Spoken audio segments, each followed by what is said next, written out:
Berjumpa kembali dengan Bina Sabda Channel, membangun literasi untuk menceritakan Kristus kepada dunia. Go Tell It on the Mountain adalah lagu Natal yang pasti sudah tidak asing lagi di telinga kita. Melodinya yang ceria dan penuh semangat sering kita dengar di gereja, pusat perbelanjaan, atau bahkan di film-film liburan. Tapi, tahukah kamu, kalau di balik nada riangnya, lagu ini menyimpan sejarah yang jauh lebih dalam, penuh dengan perjuangan, harapan, dan kode rahasia. Lagu ini bukanlah sekadar lagu Natal biasa. Ia lahir dari penderitaan para budak Afrika Amerika pada abad ke-19.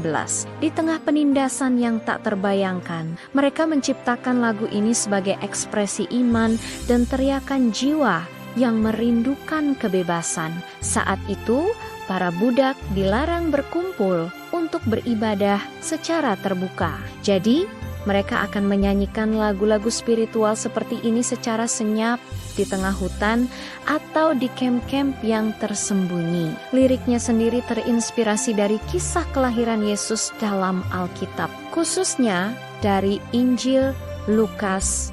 Para gembala yang melihat cahaya suci di langit dan mendengar kabar kelahiran Sang Juru Selamat menjadi simbol utama. Tapi ada makna ganda yang sangat kuat di sini. Kata gunung dalam lirik Go Tell It on the Mountain bukan hanya merujuk pada bukit tempat kabar baik disebarkan. Bagi mereka, gunung adalah metafora untuk kebebasan. Menyanyikan lagu ini menjadi cara mereka menyebarkan kode harapan di antara sesama budak bahwa suatu hari nanti pembebasan akan datang. Ini adalah bentuk perlawanan yang cerdas dan penuh makna. Awalnya, lagu ini hanya diwariskan dari mulut ke mulut, sehingga tidak ada versi tunggal yang pasti. Melodi dan liriknya bisa berbeda dari satu komunitas ke komunitas lain. Namun, semua berubah berkat sebuah kelompok vokal luar biasa bernama Fisk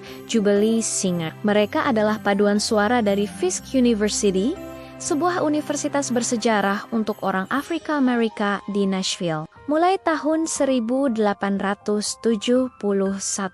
mereka melakukan tur keliling Amerika dan bahkan Eropa. Misi mereka adalah mengumpulkan dana untuk universitas. Dan cara yang mereka lakukan adalah dengan memperkenalkan musik spiritual Afrika Amerika kepada dunia melalui penampilan Fisk Jubilee Singers. Go Tell It on the Mountain untuk pertama kalinya didengar oleh audiens yang lebih luas. Mereka tidak hanya menyelamatkan lagu ini dari kepunahan, tetapi juga mengangkatnya menjadi sebuah warisan budaya yang diakui secara global. Perjuangan mereka mendokumentasikan dan mempopulerkan lagu ini tercatat dalam buku klasik The Jubilee Singers and Their Songs yang ditulis oleh J.B. Tinggi Marsh pada tahun ke-1881. Buku ini menjadi sumber primer yang sangat penting untuk memahami konteks sosial dan sejarah di balik lagu-lagu spiritual ini. Jadi makna lagu ini memiliki dua lapisan yang berjalan beriringan secara religius. Ini adalah panggilan untuk menyebarkan kabar gembira tentang kelahiran Yesus, namun secara sosial politik ini adalah seruan tersembunyi untuk kebebasan dari perbudakan. Konsep gunung sebagai simbol kebebasan ini sangat kuat dalam tradisi Afrika Amerika. Seringkali merujuk pada tempat yang aman atau jalan menuju kemerdekaan.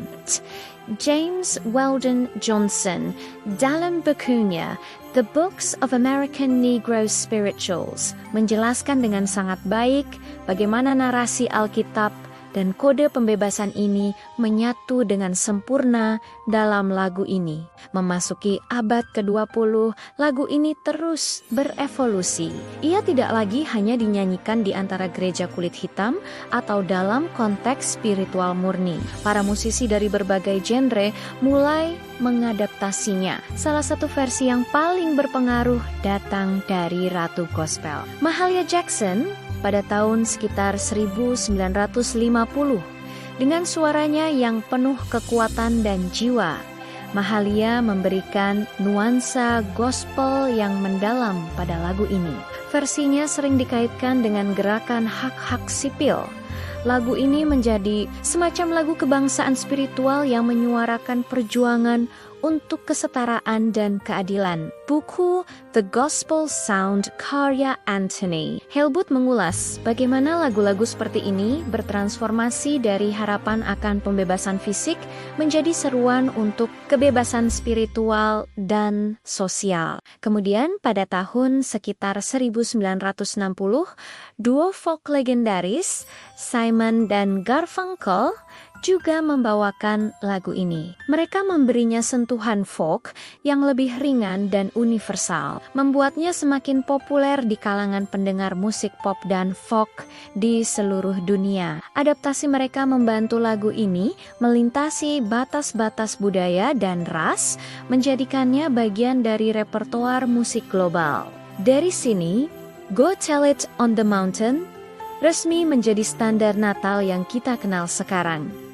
Dinyanyikan oleh paduan suara, artis pop, hingga anak-anak sekolah di seluruh dunia. Pengaruh lagu ini bahkan merambah ke dunia sastra. Penulis besar James Baldwin menamai novel semi-autobiografinya yang sangat terkenal pada tahun 1953 berjudul Go Tell It on the Mountain. Meskipun novel ini tidak bercerita tentang lagu itu sendiri, Baldwin menggunakan judul tersebut untuk menangkap esensi perjuangan spiritual, identitas ras, dan konflik iman yang dialami oleh seorang remaja kulit hitam di Harlem. Judul ini menjadi latar belakang emosional yang kuat, menunjukkan betapa dalamnya lagu ini meresap ke dalam kesadaran budaya Amerika. Buku lain yang menarik adalah Deep River oleh Paul Allen Anderson yang menganalisis bagaimana musik spiritual menjadi simbol identitas kulit hitam selama era Harlem Renaissance. Lagu ini menjadi salah satu contoh utama bagaimana seni dan musik digunakan sebagai alat untuk menegaskan identitas dan menyuarakan aspirasi sebuah komunitas. Jadi, ketika kita mendengar Go Tell It on the Mountain dikumandangkan lagi pada musim Natal nanti, mari kita ingat perjalanan panjangnya. Ini bukan hanya sebuah lagu, melainkan sebuah monumen sejarah. Sebuah bukti bahwa dari penderitaan yang paling kelam sekalipun, bisa lahir sebuah karya seni yang abadi, yang menyuarakan harapan, iman, dan perjuangan universal manusia untuk kebebasan. Dari nyanyian rahasia di ladang kapas hingga panggung konser dunia, kisah lagu ini adalah pengingat akan kekuatan musik untuk mengubah dunia. Terima kasih sudah menonton. Jangan lupa untuk like, comment, dan subscribe agar tidak ketinggalan cerita-cerita menarik lainnya di balik musik yang kita cintai. Tuhan memberkati.